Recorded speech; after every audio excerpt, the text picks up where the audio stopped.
So from military.com, big bonuses, relaxed policies, new slogan, none of it saved the military from a recruiting crisis in 2023. Today, we got an Army recruiter, Sergeant First Class Robert Craven. Hey man, what's up? Not too much. Happy to be here. This is a really exciting opportunity. I definitely have a lot of opinions when it comes to recruiting crisis, recruiting successes, even. And not a lot of people listen to me, so here I am. Well, yeah, I mean, this is probably a big topic because military recruitment's been hurting lately, and I'm curious on your perspective, what do you think's hurting the most from it?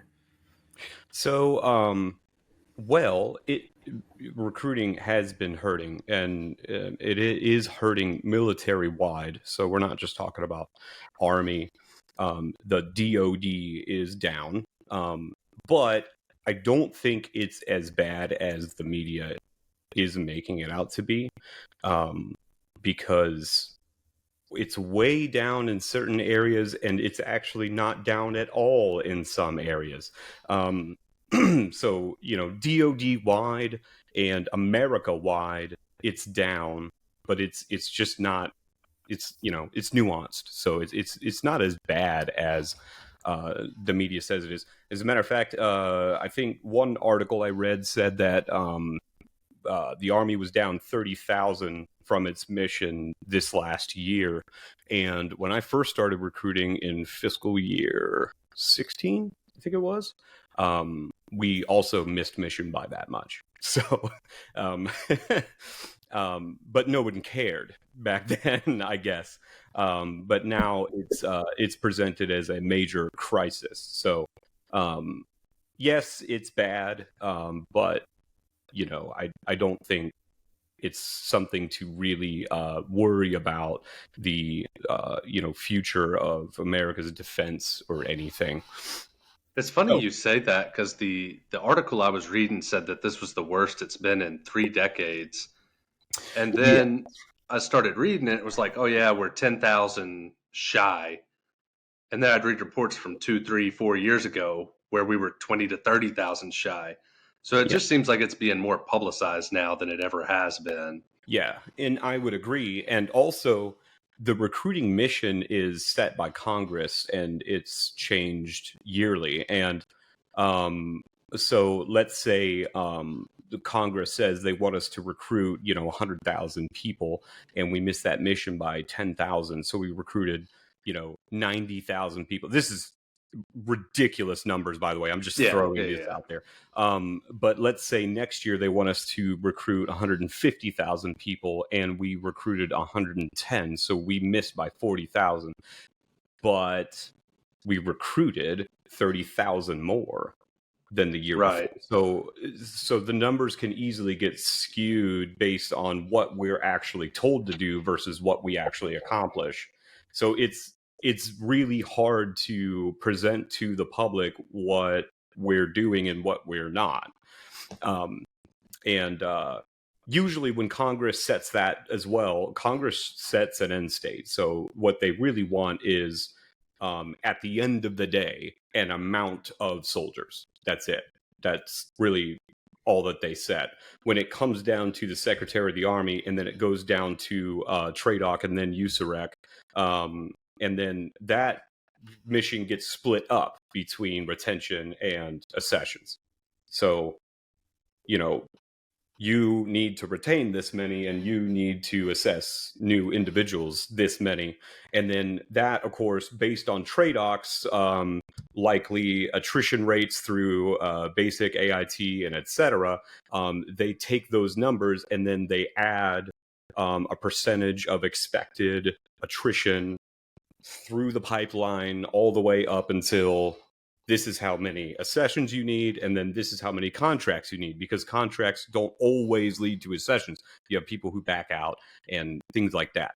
So there's a percentage of that that's expected as well, and it just moves through the pipeline until we, at the end of the day, boots on ground, get told you need this many. And based on, if that's even feasible in your area or in your market, who knows? Well, here's the question though. If, like you said, let's say in 2016, hypothetically, if Congress wanted you to get 100,000 people and you got 30,000 and you were short 60, well, then now they wanted you to get 80,000 and you were. Can't do math. It's okay. Yeah, I know.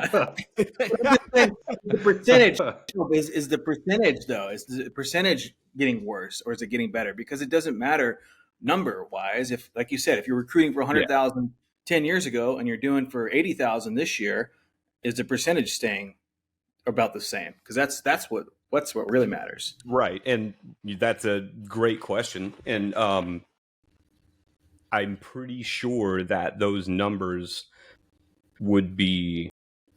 You could get those, but I don't have those. Okay. Oh, that's fine. That was me just contemplating.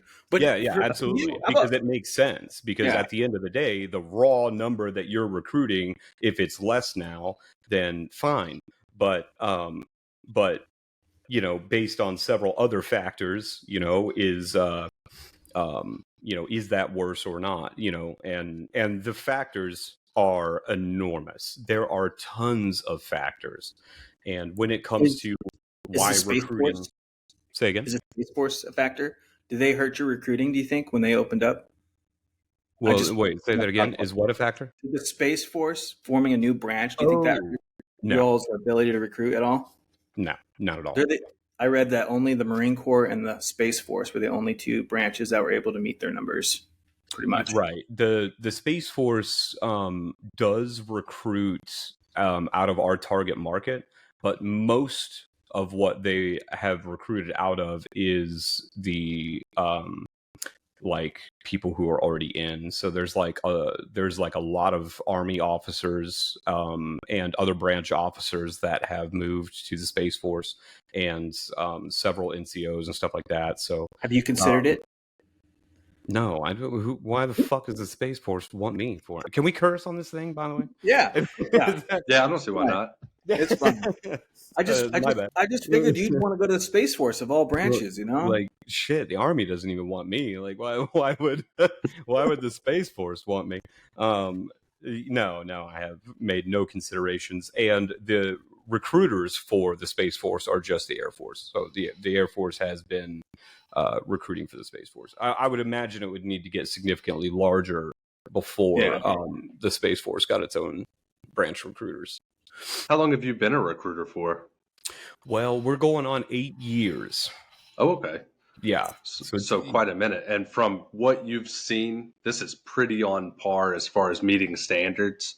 You're not seeing a drastic drop in people signing up, at least in your area. Not drastically. I have been lucky to recruit only in the southeast portion of the country. So that's a good thing for me, but it also limits my ability to talk about a lot of the rest of the country, aside from just what I know and what I hear from other recruiters that I know. Because we all get together and go to certain leadership schools and stuff like that in Fort Knox. So I have some secondhand, knowledge from other recruiters, but not a lot of firsthand knowledge. So I've recruited in Charlotte, North Carolina, and I was recruiting in Charlotte, North Carolina for 3 years. And then I moved to Winston-Salem area of North Carolina. So did that for 3 years, and I'm going on my 3rd year here in Louisiana. So, and now it's still just, yeah. Where are you at in Louisiana? I recruit out of Lafayette, Louisiana. Okay. So, or how they say Lafayette down here. For some, Jones is actually from Louisiana. Who? Jones here. He's from Louisiana. Yeah, I'm from Louisiana. Oh, yeah. And then we were both stationed at Fort Polk too. So little further up. I got family in Monroe, Shreveport, and then my little brother was in Baton Rouge for a while. Right. Yeah. So I got family all over Louisiana and Texas. I have used Shreveport MEPS before, so I've been there. Yeah, If that's cool. It's not great. But yeah, no, I'm down in Lafayette now, and it's not bad as far as recruiting, as far as the people, as far as the food's definitely awesome. But yeah, we don't really have too many issues here. And is it worse? Yes, like it is. I was gonna say you're in a good area though, because Louisiana. I mean, if you're not joining the military, you're going to the oil rigs. That's pretty much it. So, and that's pretty true. Our major competition isn't even other branches; it's oil rigs and other jobs like that. So that's a sales pitch. You could just go to every high school and be like, "All right, so oil rigs or military? The choice is yours." I do. and they know. They know. They tracking, or they want to stay. They want to stay home on their family, jail, crawfish farms, or whatever, And jail, oil, or military, you pick. Yeah, and that's honestly the biggest friction point that we have when we talk about is just leaving the state. There's so many people down here who want nothing to do with leaving here. And so we've had certain incentives that have really helped out. We have had some incentives where Station of Choice will come up on their contract and they'll pick Fort Polk or Johnson now, I think. I didn't know. I didn't know what it changed to. Yeah, they changed the name. I think it's Fort Johnson now. But and as a recruiter, it's my job to advise, these people as best that I can based on my knowledge of the Army and things that I know and understand. And I will tell all of them not to fucking do that. But they will do what they do at the end of the day. So from your experience, you're seeing more of just the normal stuff, people wanting a civilian job or to stay where they're at. It's not so much military benefits and pay that's kind of keeping them away. Yeah, I would say that. Yeah, well, that's good. The vast majority of people, when you talk about the benefits and the pay, like what you get paid and stuff like that, that all seems pretty good to them. It would mostly be fear of basic training and the general training. Honestly, fear of death was more prevalent in North Carolina than it is down here. I don't know what that's about, but like most people don't bring up the whole like I could die situation. They bring up the just basic training, and they're just afraid of the training environment. Or afraid of Louisiana, or afraid of leaving, because a big thing of leaving. When I grew up, that's lot of. I don't care. That's a lot of what I heard, and how I grew up was Louisiana's awesome. Other states are not as great, or they're scary, or you don't want to go up north with the Northerns, or you don't want to go out west. It's pretty well taught that you want to stay in the South and stay with your Southern heritage, and I think that's a lot of what you're probably seeing is dudes just want to grow up on their farm. Pass it down to their kids. They don't want to leave the South. Those damn Yankees. Yeah, man. And then we hear in several other portions of the states, you'll have issues like people just have a negative opinion of the military in general. So it'll be, you're only fighting for oil. You're not really fighting for our freedoms. And it's like, sure, I guess. I don't know. I guess. I mean, I don't know. Like, do we? You're like, but at least you get to know as soldiers. Like, we're just out there. That's all we know. I mean, we don't big picture that far because it doesn't make a difference. I guess. I don't know. But to some people, it doesn't. I mean, just trying to get a paycheck or earn your way through or serve your country. Some people don't care if it's about. Or maybe maybe it's not care, but it's like none of it's verifiable, I guess, so like what are you really going to do? I don't, it's just not something that we can really affect at that level of whether or not this war is about oil or not, or protecting freedoms, or protecting, other countries' freedoms, or protecting our own freedoms, or I don't, there's just nothing verifiable that we can really do about any of that. So at the end of the day, you're just protecting your own ass and your buddies. Yep. So, right. I don't know why you talk about the oil thing made me think of the Chappelle Show, right, where he does the Black Bush skit and he's like trying to get that oil. The guy tried to kill my father. That's funny. But okay, here's a question though. Like, okay, 8 years of recruiting. What's changed in 8 years? The type of recruits you're getting. Is there anything you're seeing different, or like what are the big changes? Yeah, because our target market has generally swung from young millennials into older Gen Zs. So, I mean, there's an entire generational gap that we see today. And USAREC and the Army as a whole doesn't know or understand how to market to this new generation. That's funny you say that. I was going to ask, I saw an article and I was going to ask you if you have heard anything about it, saying that to reach Gen Z, the military's next step was going to be start using TikTok for recruiters. So that's never going to happen. Ever. We have been... Don't they ever? We have been... He's banned. Just in there dancing. We have... So recruiters are not allowed to use any other device but the government device for recruitment. Bottom line. I cannot recruit on my own cell phone in any way, shape, or form.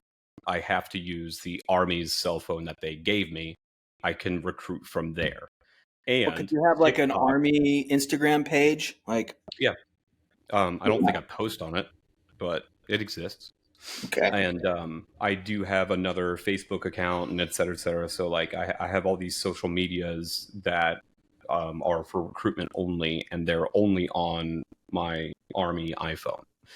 And furthermore, TikTok itself is banned from government devices, period. Nice. So there is physically no way for a recruiter to be on TikTok for recruitment purposes. It's just, it doesn't, there's just no way for that to happen. But you could make reels. You could do Instagram and Facebook. Yeah, sure. Get you some silly dances. Yeah, all those are, and recruiters do that, and all that's encouraged. But I would argue that that is a way to reach Gen Z.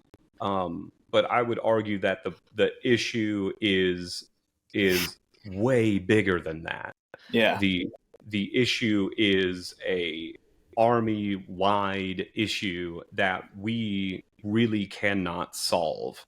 And this is why, because I believe that the generational shift has gone from watching advertisements that we grew up understanding and learn. If you wanted to know what was out there, what you would want, what you wanted to buy, you watched TV.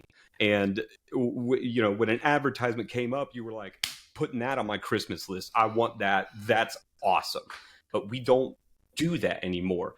The Gen Z, they ignore all advertisements. You can't advertise on platforms they use because they ignore them. Advertisements are a flick of the finger away these days. Like, they don't have to look at them, and they're trained to ignore them. What they will do, though, is go on Yelp and Google reviews, and this is a generation of, I'm not going to look to find what I want unless a real person has used it and is telling me if it's good. I'm going to YouTube to watch people review these things. I'm not going to listen to the company tell me their product is good. It has to come from a person. Therefore, the Army's chief advertisers are the people who were in the Army. And the loudest ones are the ones who hated it. Yeah. So that's what we have to overcome. And Can you there's no way to imagine- overcome that. Can you imagine the Yelp review for MEPS? 1 star. Awful. Couldn't see, and the doctor's fingers were large. That's what I was gonna say. I mean, it's a good thing that they're not just like listening to everything they're told and they're kind of researching a little bit. But This is good. This is good. That but is good. it's so. What is your best tactic for? I won't say convincing. What is your best tactic for showing people what the best traits of the military are? What are you doing to get people to want to enlist? Man, you would be surprised how far honesty goes, truly. And when it comes to telling them exactly what will fucking suck, this is going to be shit. You're going to hate this, you're going to hate this, and you're going to hate this. And that, that amount of honesty honestly goes a long way, because they feel like they can step into this decision already deciding for themselves that they can deal with what is going to be shit about it. Yeah, And knowing kind of what to expect, except for Right. the good stuff. Because that way they're not they get so conned, tired right? of talking to recruiters about how everything is sunshine and rainbows, and it's not. There's a lot of really, really great opportunities and benefits and all of this stuff, but a lot of it sucks. So tell them that a lot of it's going to suck and why it's going to suck, and they can make that decision on the front end. Yeah. I think that's my biggest tactic when I talk to people. I'm like, hey, you're going to get X, Y, and Z, and it's going to change your life. Now, if you're willing to accept that, A, B, and C is going to blow, then you'll be fine. Get the green weenie mascot. Come with you to different places. Oh yeah. Have him pop out. I almost got green weenie right out of this podcast, but Oh yeah. For some reason, Logic actually got that canceled. So I don't. Sometimes people actually listen to reason. It is rare. It is rare. Yeah. It's funny trying to tell people some of the crappy stuff about the military and just them not believing you. I was trying to convince someone, not even convince, just tell someone the other day about us raking sand to make it even. They thought I was screwing with them. I was like, dude, I swear we were out there for 4 or 5 hours just raking dirt, trying to get it even across the battlefield.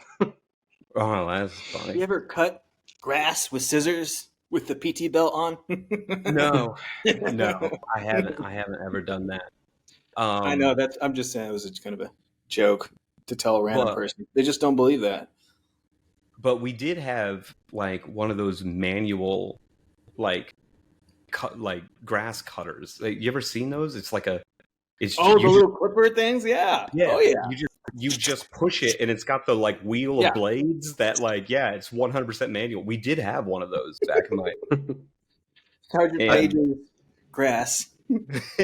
I think I used it for like 14 minutes before somebody came out and was just like, no, like, can't somebody come out here with a lawnmower? And so I was like, I don't know, whatever. I think we had to start using that because one of Gillum's buddies got his hands caught in the lawnmower. Oh, wow. How do you get it caught? You would have to be. He was holding the push mow up top. Yeah, of course. And ran over something and just tilted it on its side and reached under to get it out. Of course. Yeah. Makes a ton of sense. I think I remember that. It was the great driver. Makes a ton of sense. Why is it? Yeah, I know, and I was supposed to be supervising. Yeah, so you probably got ate up too. But yeah, so marketing, I think that's one of the Army's biggest problems in recruiting. The other one is its own cadre, and that's me. So I'm talking about myself and my fellow, 79 Romeo career recruiters. But there was a lot of problems that happened that caused this. But I'll start with the fact that the Army pulls a lot of E5s with not enough time in service to come out on recruiting. that is exactly what happened to me.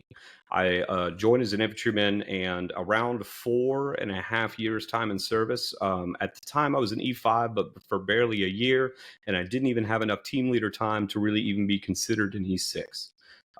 So that's when I was pulled out on recruiting. And once I got on recruiting, I was almost immediately sent to the board, and I pinned E6 like right almost the day of 6 years time in service. And then I had to think, recruiting's a 3 years duty, the 3-year duty. So I'm like, I have 2 more years out here. If I go back to the infantry, I will be at 8 years time in service. The last time I was in the infantry, I didn't even have enough team leader time to be an E6, and now I'll go back 8 years time in service as an E6, and I still need 2 years of squad leader time to even be considered for E7. And because I spent so much time out here, I'm not even able to get any candy to put. Yeah. So like, I'm not marketable as an infantry sergeant first class, and I almost never will be. I'm starting to get old now, and everything's starting to fall apart and break. If you want any chest candy, you need to get it during your private years. But I was in high op tempo and then deployed, and then I came back and I PCS'd. I went to NTC again and learned I was about to be a recruiter while I was in NTC, and I was like, So go ahead. So as a young buck sergeant, do you think you had a lot of animosity towards the military, being pulled from the line and thrown into recruiting before you could get all your awards and stuff, and maybe that kind of deteriorated you as a recruiter early on? No, only because I didn't understand what was happening. So I was actually pretty excited to go into recruiting. And my first couple years in recruiting were great. I didn't have any issues and got some awards and was recommended to convert to 79 Romeo as a career recruiter.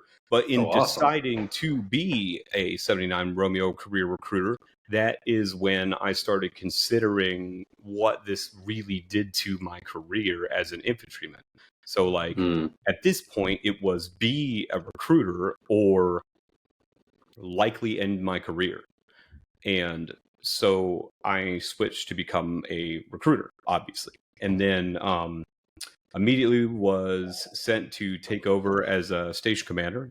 So I did 3 years as a station commander, which the way they do the rating scheme is messed up as well, because I'm rated by a company commander and senior rated by a battalion commander at this point, which makes literal zero sense. So that is a nightmare. And my battalion commander made my life a nightmare, and everyone made my life a nightmare.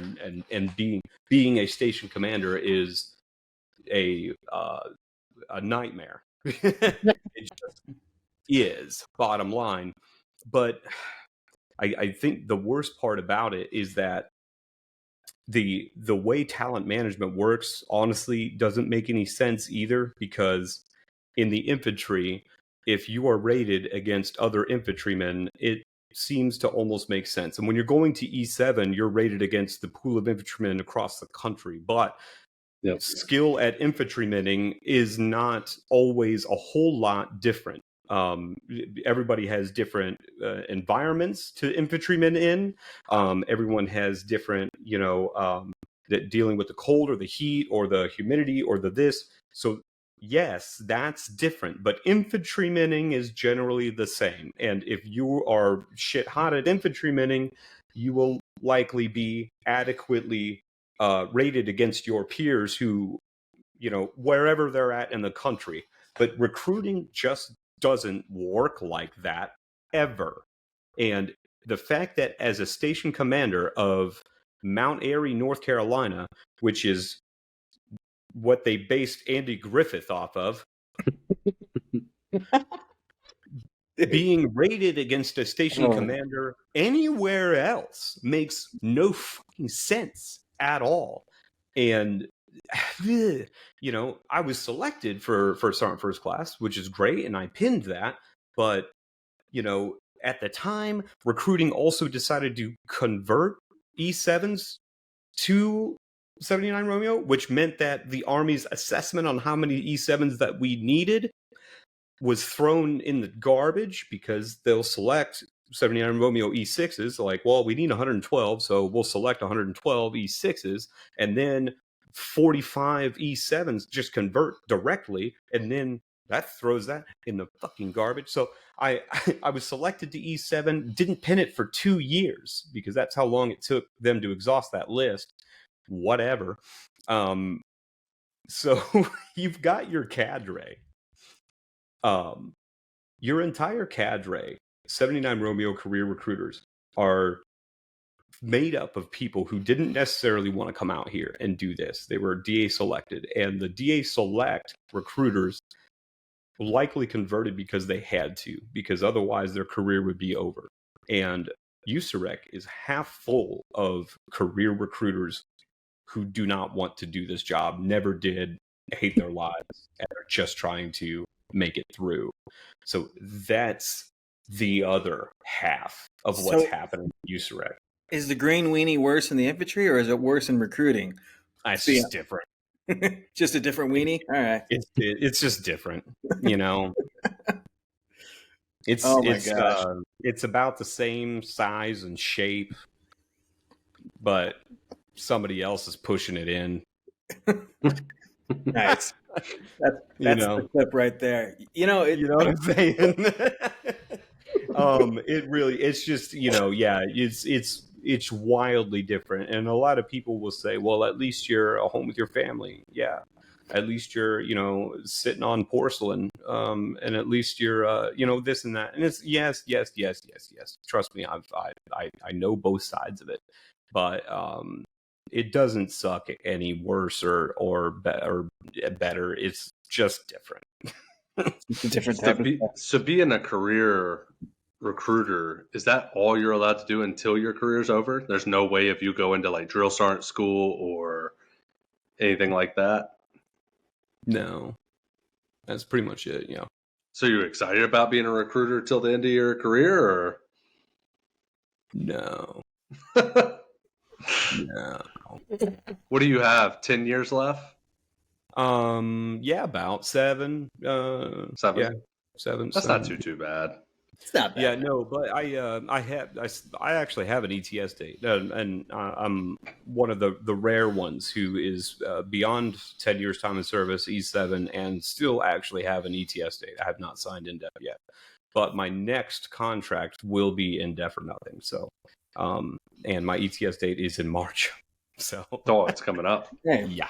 So I've either got to re-sign in the next few weeks, really, or really work on getting out the Army, one of the two. Is it the same thing? Like when you ETS or re-sign in another branch, do you get choices? Do they give you choices where you can move to, or you think if you re-signed, you'd be in Louisiana still? No. By the time you hit an in-depth contract, it's your incentive is to have a job. So that's pretty much it. But every recruiting assignment is anywhere from 2 to 3 years. So I will likely not be in Louisiana anymore. As a matter of fact, the amount of years that I've spent in this brigade is against regulation. You're not to spend more than 4 years in the same brigade, and that can be there's an ETP for that, but you can't do more than that many tours. And so far, this will be my third. By the time I leave here, I will be 9 years in the same brigade, which is just not even possible. The fact that it happened is just because someone didn't read, I guess. I don't know. Maybe you'll get recruiting position in Hawaii. No, that's not likely. You have to interview for those positions. And not only would I not necessarily get chosen if I was interviewed, but even if I was interviewed and got chosen, I wouldn't go to that interview. So I wouldn't attend it. So like there's no way for that to happen. Well, I was just trying to be positive for you, but no, you don't have to do that. But it is different though. I think like when you want to get promoted, you obviously a good soldier is a top thing in the infantry. But the other two things are: do you have a really high PT score, and are you a brown noser? And then as you get past E5, it switches to just strictly brown nosing. I feel like the people that got promoted quickly were the fucking dudes that were in first sergeant's asshole the whole time. Like that's pretty much it. Yes, Or you but just have just a superstar soldier. That's it. You're either a brown noser or that, you're a superstar. that kind of stops at E7 because there is 0 unit influence on whether or not you get promoted to E7. So any E6s that are continuing to brown nose at that point are just used to it, and that's it. Yeah, That's because to what get they your know. 7, Say again. to get your 7 is just based off your ERB, right? They just go through everything you've accomplished. Yes, NCOERs. It's mostly NCOERs, but yes, ERBs, any awards, decorations, any chest Yeah. count. It's a paper board at the fully decentralized, location, undisclosed, with sergeant majors who are undisclosed. Uh, and it's true. And they sit in a very quiet room under there's some very intense security for about a week. And they are broken up by CMFs, so you will have career management fields. 11s will do their own thing, and then you might have some of the smaller CMFs will be grouped together. Like recruiting, for instance, is grouped in with band and a couple other CMFs that will group together, and then all of those sergeant majors will decide everything. So yeah, it's very difficult to brown nose your way through that process. And Yeah. No, it's everyone's right. brown nosing. Come on. Yeah, no, I mean, I'm not saying they aren't. You are Yeah. absolutely correct, but the fact that they're brown nosing is a lot more likely to be just a result of that's what they know. Instead of just looking at a first sergeant and saying, you're incorrect. Like, you're wrong. This is the regulation. It's right here. And your interpretation, it doesn't change the words on the paper. Okay? And I hate that word, interpretation. There's no way to interpret some of these fucking words. They're just words. Just read Yeah. them. You don't interpret that. Just read it. Anyway, I'd tell It's not like first you'd be a sergeant good lawyer, Wait, hold on. Let's switch gears a little bit, though. I want to ask you a question. It's been a question I've been trying to answer for episodes. What's a fucking chief warrant officer? What's a warrant officer? what is a warrant officer? I don't understand what there's. It's a weird rank. I haven't figured it out. Like, okay, you have warrant officers that are pilots. You have warrant officers that are on SF teams. But then there's also pilots that are officers too. So why does one Black Hawk get an officer flying and the other one gets a warrant officer? I don't understand. What's the rank? What's the point of a warrant officer? Well, in flying, warrant officers only fly. Okay. It's incredibly rare that they would have any command in or staff time, but officers will only fly to enough to get the flight time they need to move on to a staff position, and then a command position, and then a staff position, a flight time, command position, blah blah blah. But warrant officers are officers by warrant of skill, so they are technical experts in that specific field.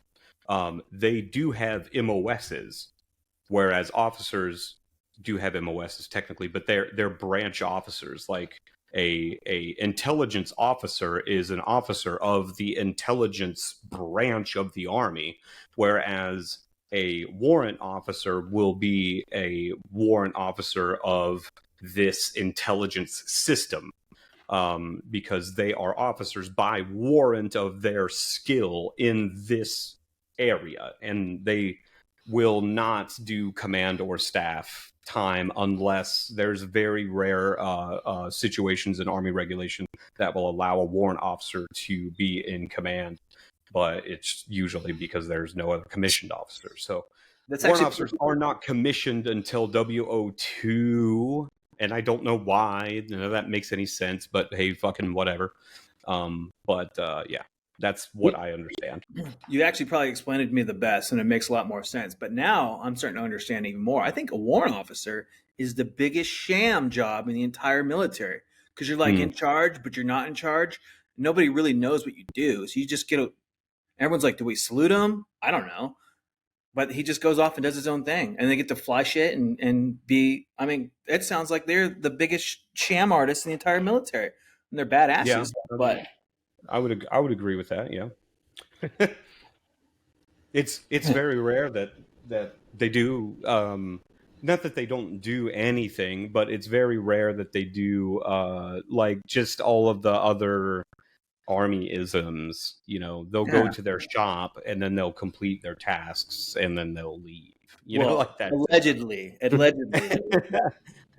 Yeah, and a lot of times you don't really see the work that is accomplished by a warrant officer because they just go to their shop, do their thing, and leave.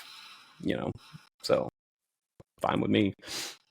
But it's also because warrant officers are generally like they're rated by probably a brigade level or something. Even when they work down at the battalion level and stuff, they're first line supervisors at a brigade or whatever level.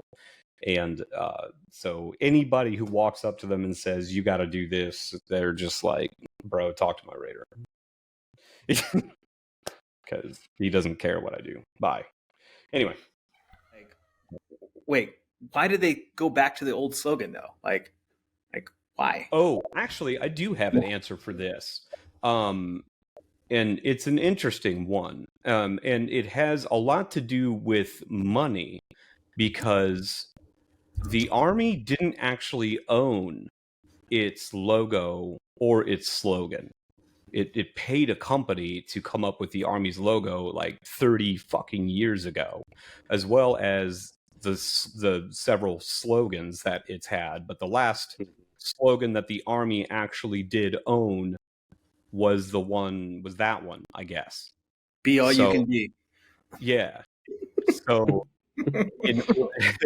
in order for the Army to own its own logo as well as its own slogan, it had to slightly change the star up a little bit, which I don't know if you guys have even seen the new one. No, I haven't.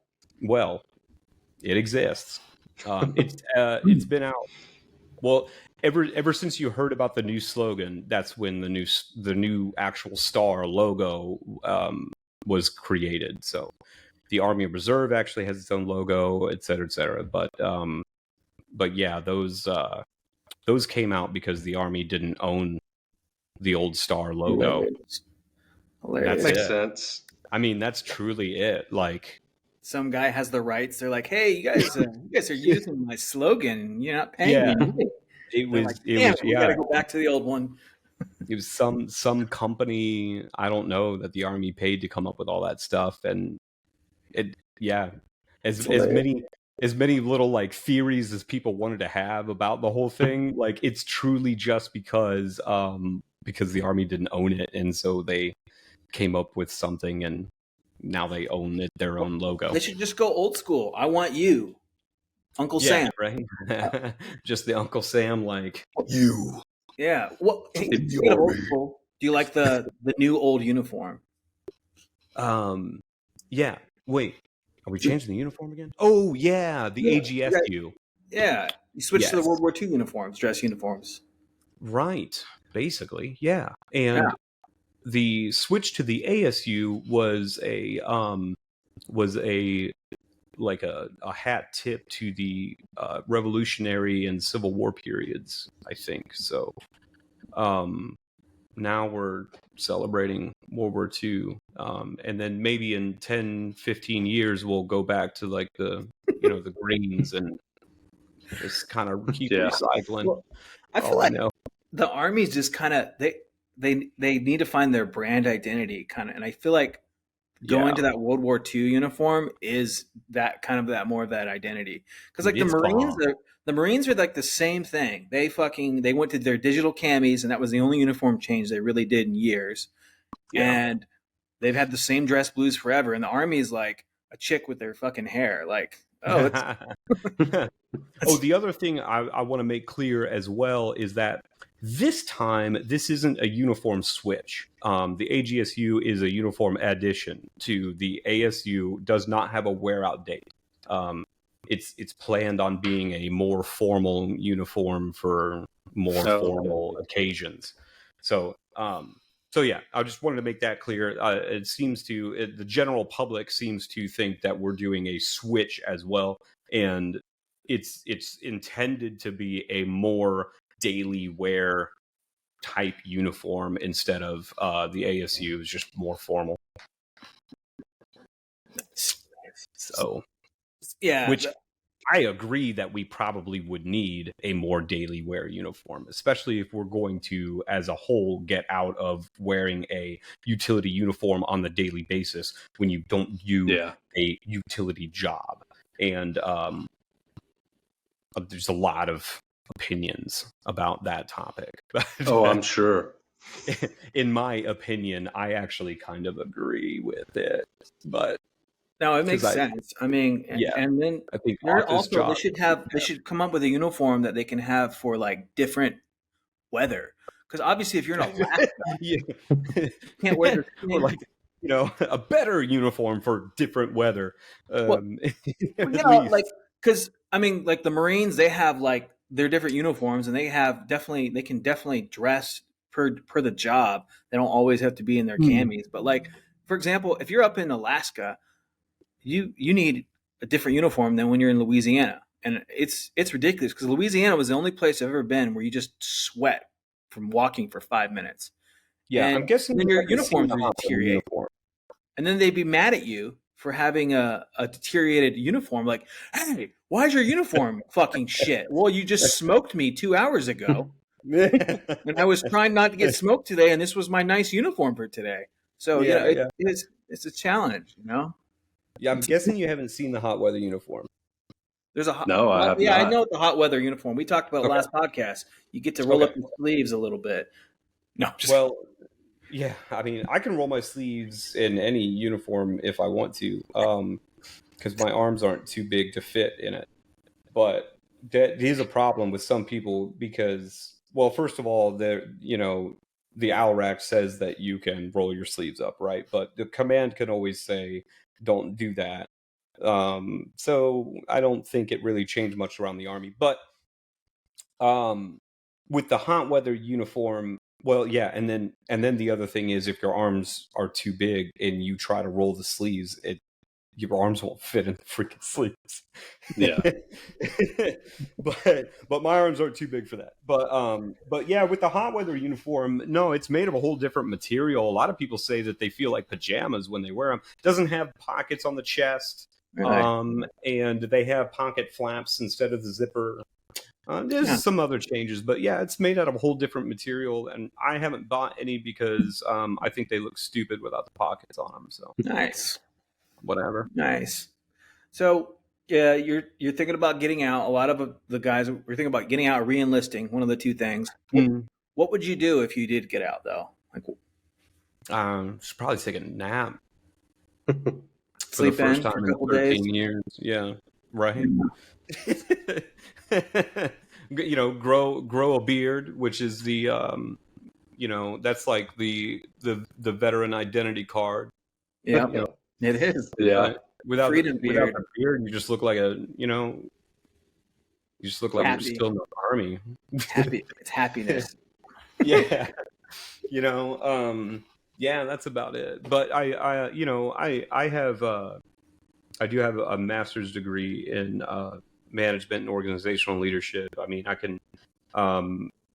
have some certifications. I'm a journeyman in some type of human resources. Oh yeah. You could easily get any kind of HR recruiting job easily. Yeah. So I mean, my wife works in talent operations and talent acquisition in a civilian company based out of California. So I had some prospects of things to do, but it's looking like re-enlisting is going to be what I do, only because I have enough medical problems that if the Army really does piss me off, I could probably med board or retire at any time that I wanted to. So it's not like a forever or nothing type decision as it probably would be if I didn't have as many problems as I do. Sorry, my cat's shouting.